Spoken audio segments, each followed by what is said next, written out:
మహబూబాబాద్ జిల్లా దంతాలపల్లి మండలం గ్రామం దాట్లకు రావడం జరిగింది. ఆ యొక్క పేషెంట్ యొక్క మాటల్లో అసలు విషయం ఏం జరిగిందో తెలుసుకుందాం. చెప్పండి. నా పేరు నరపుటి మనోజ్. మా మిస్సెస్ ప్రెగ్నెన్సీ తోటి ఉంది.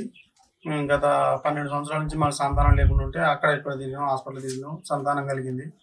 ఇక్కడ గవర్నమెంట్ హాస్పిటల్ చూపించుకున్నాం. మొన్న కొంచెం నొప్పి పెయిన్ లేకుంటే ఏప్రిల్ 5వ తారీఖు నాడు మా మిస్సెస్ని తీసుకొని దంతాలపల్లి గవర్నమెంట్ హాస్పిటల్లో పోయినాం. పోతే మేడం చూసి మేడం లేదన్నది. లేదంటే మేడానికి ఫోన్ చేసి 2 గ్లూకోజ్ బాటిల్ ఇవ్వండి, ఇంటికి పోయి ఎక్కించుకుంటారు అని చెప్పేసి 2 గ్లూకోజ్ బాటిల్ ఇచ్చింది. మళ్ళీ ఆమె చెప్పింది కాకుండా గవర్నమెంట్ హాస్పిటల్ వద్దు, ప్రైవేట్ హాస్పిటల్లో చూపించుకోండి, ఎందుకు గవర్నమెంట్లో ప్రైవేట్కి వెళ్ళండి అని చెప్పేసి ఆ మేడం గారు మాతోటి చెప్పారు. దానివల్ల మేము బాటిల్లో ఇట్లా నలకలు వచ్చినాయి. ఈ బాటిల్ ఇంటికి వచ్చి చూసరికి బాటిల్లో మొత్తం నలకలు ఉన్నాయి. మాకు ఇచ్చిన తెల్లారి మాకు 3 రోజులు ఇంట్లో ఫెస్టివల్ ఉంటే ఫెస్టివల్ పని చూసుకున్నాం. అది అయిపోయిన తర్వాత దీంట్లో మొత్తం ఇట్లా చూస్తే మొత్తం బ్లాక్ నలకలు ఉన్నాయి.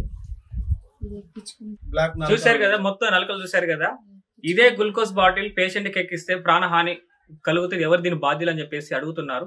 మరి ప్రభుత్వ సిబ్బంది ఏం చేస్తున్నాడు? గవర్నమెంట్ హాస్పిటల్లో పనిచేస్తున్న ప్రభుత్వ సిబ్బంది కళ్ళు మూసుకొని పనిచేస్తున్నారా, లేకపోతే ఒక పేషెంట్ కు ప్రాణహాని కలిగితే వాళ్ళైనా బాధ్యులు చేసి ప్రభుత్వ హాస్పిటల్లో పనిచేస్తూ వచ్చిన పేషెంట్లను జాగ్రత్తగా చూసుకోవాలని చెప్తుంటే ఇంత నెగ్లెక్ట్ గా పనిచేయడం అనేది పద్ధతి కాదు. మరి ప్రాణహాని కలిగితే దీని పట్ల ఎవరు బాధ్యత అని చెప్పేసి వాళ్ళు అడగడం జరుగుతుంది.